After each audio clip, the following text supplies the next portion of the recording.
Good morning everyone.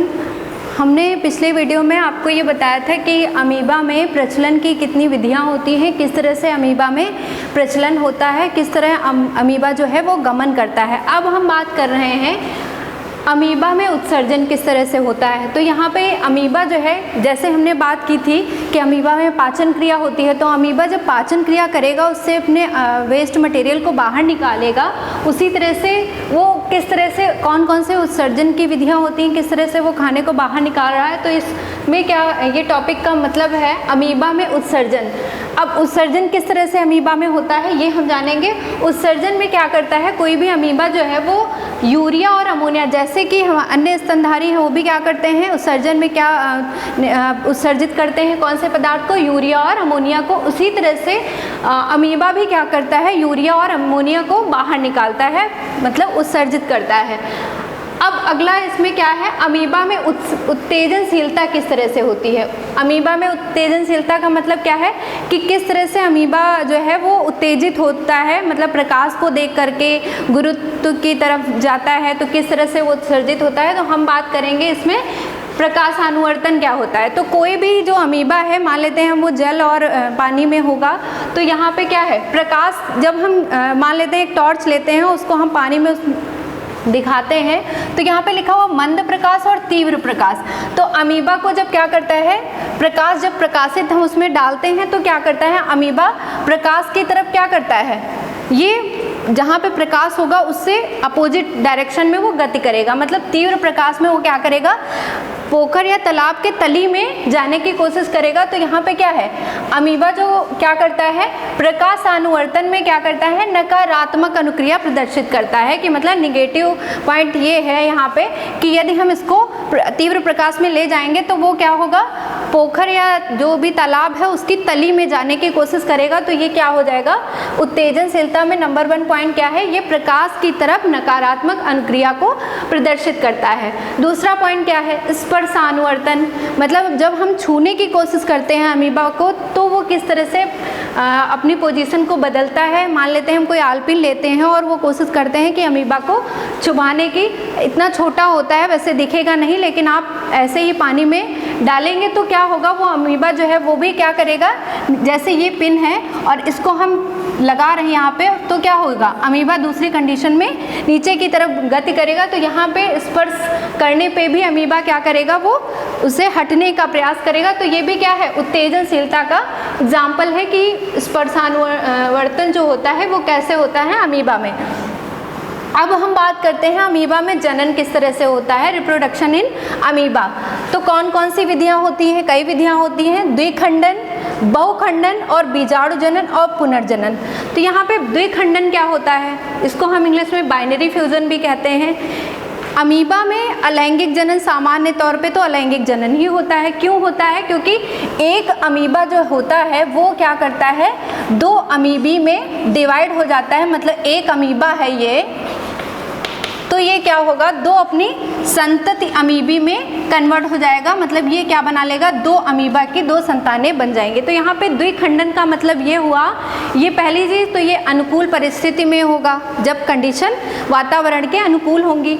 किस तरह से होगा, समसूत्री विभाजन, विभाजन की कोशिका में विभाजन की विधियां होती हैं, समसूत्री और अर्धसूत्री। तो ये किस विधि में आता है, समसूत्री विभाजन में आता है।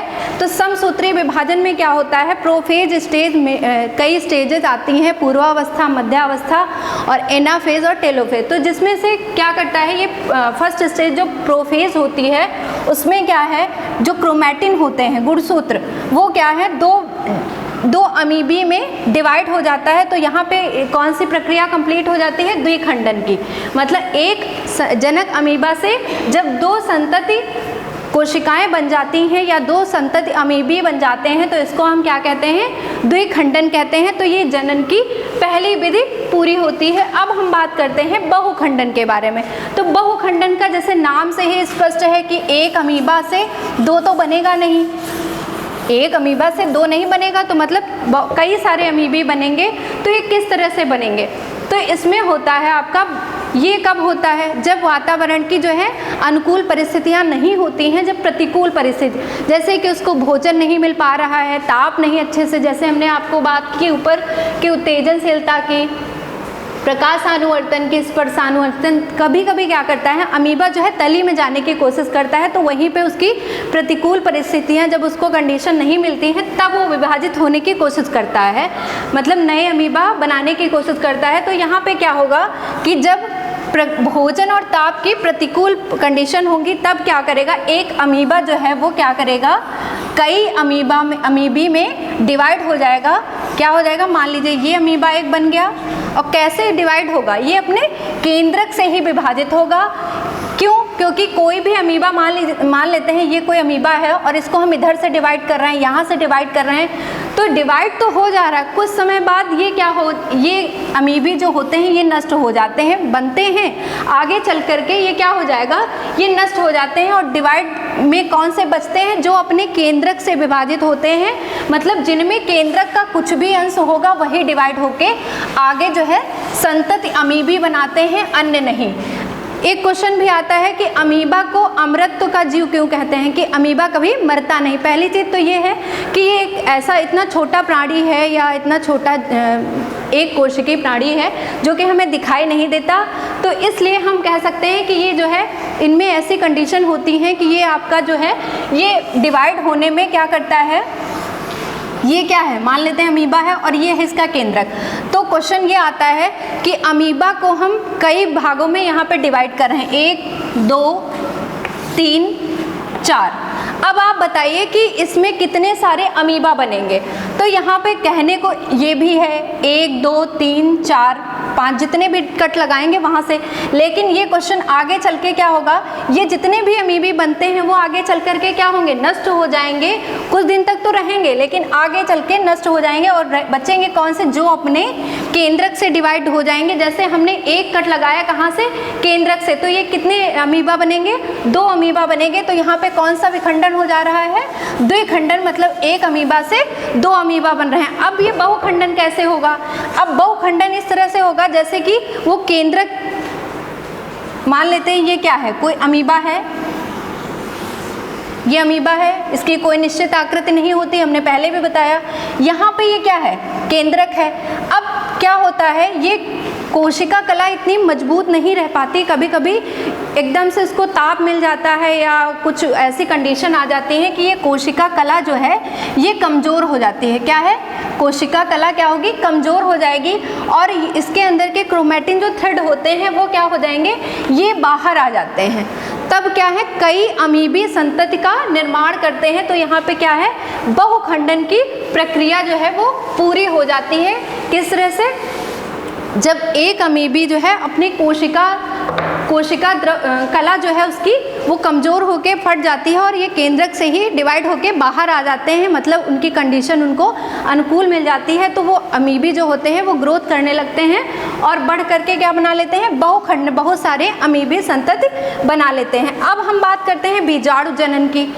अब बीजाणु जनन में भी सेम कंडीशन बहुखंडन वाली ही है, बस ये है कि इसके अंदर जो केंद्रक के अंदर ही स्पोर जनरेट हो जाते हैं, मतलब छोटे छोटे केंद्रक के अंदर ही क्या है, अमीबी जनरेट हो करके ये बाहर निकल आते हैं। तो इसे हम क्या कहते हैं, बीजाणु जनन कहते हैं। अब अगला टॉपिक क्या है, पॉइंट, पुनर्जनन। पुनर्जनन का मतलब ये होता है कि कोई भी अमीबा जो है वो 2 में डिवाइड हो जाएगा और 2 उसके अंदर क्या है, अपने आप जो है क्षमता होती है नए अमीबा बनाने की, मतलब जनरेट होने की।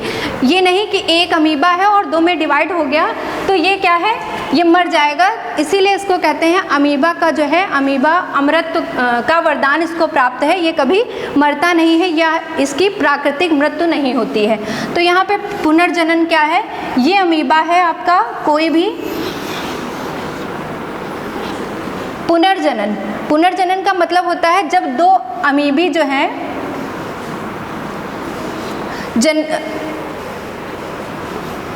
यहाँ से क्या है, 2 अमीबा बना लेते हैं